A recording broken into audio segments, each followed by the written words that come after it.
Hello everyone, appreciate the introduction, Cass.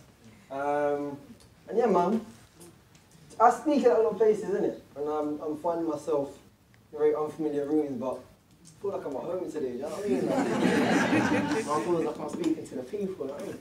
Now, we just did an event in Essentia, so I spoke at Essentia and that was sick. And where do I start? I'm conscious of time as well because we're a little bit behind schedule.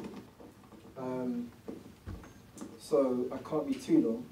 And I guess everyone here already knows, you know, what this is about and how it all started to some degree. So I'll touch on that a little bit and then I'll briefly explain kind of the vision and then also kind of bring it back into Father's Day and the idea of fathers. So my name is Cephas Williams.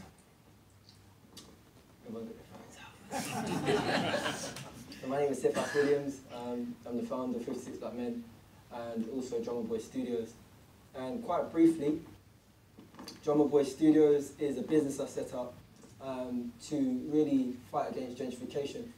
And they're knocking down buildings in our community. They're not really building anything for the community. I studied architecture, so I walked away from my master's degree to do Drummer Boy Studios full time. And since then, I've engaged BDP. BDP is the second largest architectural practice in Europe to be our development partner in building spaces in the community. I've engaged the likes of Richard Rogers. For those that don't know Richard Rogers is one of the leading architects in the world. And all these things should be headline news, but they're not. You know what I mean? And I've been doing business for about 10 years, as well as studying architecture. You know, we're in front of a building now, we're looking at Illusion. It's 22,000 square feet stretched across 2 floors. The owners have offered us £1 million for capital contribution. And I'm in front of a £70 million match fund from Sadiq Khan for regeneration in the community. Now, this is all before 56 Black Men, but none of this is headline news. And my issue was, you know, there's other black men out here doing amazing things as well, but all you were seeing in the media is that, you know, knife crime this and that, violence that, and I was just fed up with the situation, to be honest. At the same time, we had a building in Peckham, and we was getting lashback from a crooked landlord and a council that was not really supportive. And so I ended up sleeping in my studio, the first studio we created. And it's before I had the support of, you know, BDP and all these people. I sleep in the studio for like a few weeks. I would shower from the studio. I said shower, like, I'll be just the tap. You know what I mean? I'm using a tap, and I clean my body, and I come back down, blow up my blow bed. And, you know, people come in and out, and some people actually that didn't know that that's the position, do you know what I mean? But that was the position, that people near me had to bring food and stuff because we was at threat of getting kicked out of the building for no real just reason. And anyone who knows about property knows that you need to get like a real court eviction notice and have like all this blah, blah, blah. But them man wasn't trying to do that, innit? They put it on rent, that wasn't the case. But the truth is, they just didn't want to see us there, and there's a very convoluted and sticky situation around it. Borderline, it was cropped. And so I was sleeping in the studio, and I woke up one day and I said, do you know what, yeah? Obviously, we couldn't trade at the time because of an uncomfortable situation, and I was just fed up with the image. And I'm conscious of the time, you guys. And I said to myself, if the media's not going to spotlight us in a positive light, I'm going to do it. And I felt like a lot of times I was begging someone, please help, please help. No one was listening to me.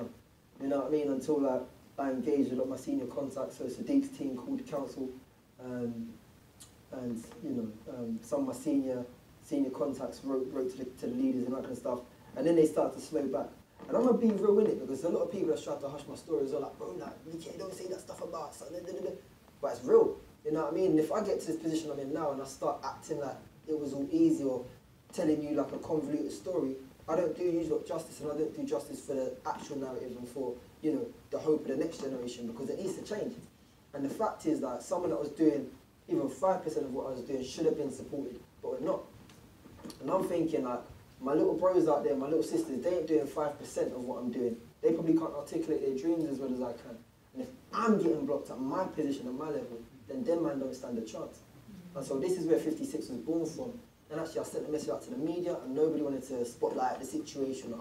So I said, you know, I'm going to spotlight it. So I picked a few men, and then everyone recommended one more person. So I didn't pick 56 men. It was by recommendation. and that's how it grew. And I wanted to show that we're connected from that as well. And the statistic you can read on the website where that came from, and I took these images, and the rest is history. Now, the trajectory, the vision, what we're trying to do.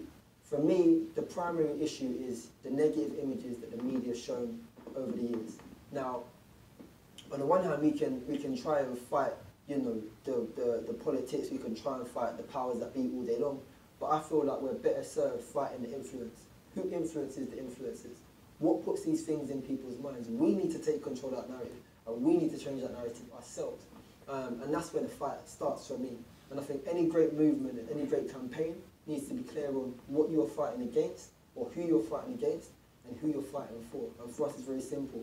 For 56 black men, we're fighting against the negative stereotypes of black men in the media, and we're fighting for the empowerment of black men and the next generation.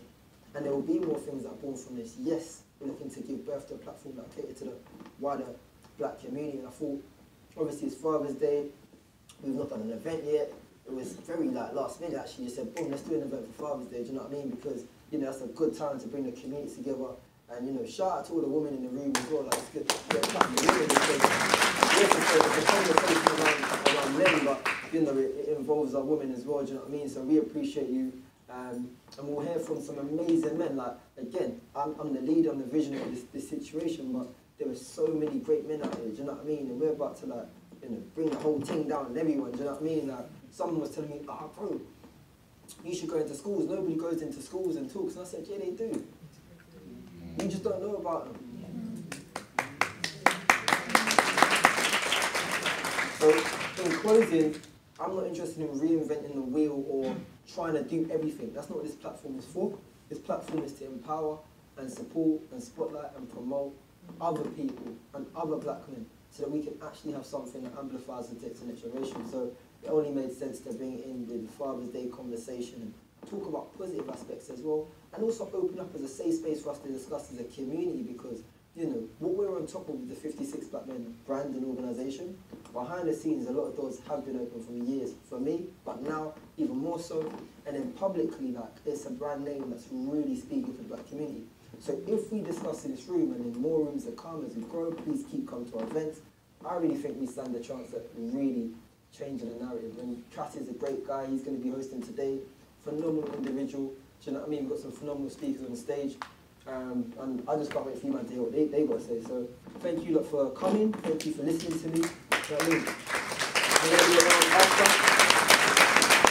I'm trying to grab as many people as possible. We have to keep to time though, as much as possible. I try to grab as many people as possible, but come to more of our events. Before I leave, I want to do one thing. So if you man could make some noise for me, yeah, and don't leave me hanging. I was at Accenture and I literally put the phone on this and everyone went silent for me because it's corporate, innit? And the whole thing turned. I want to put these videos up of, you know, what people feel, and I just want to hear by way of, I don't know, claps, cheering, what people feel, and I'll put it out there. So I'm out here today, 56 black men, the Father's Day conversation, Fathers in the Hood, I'm out with the people.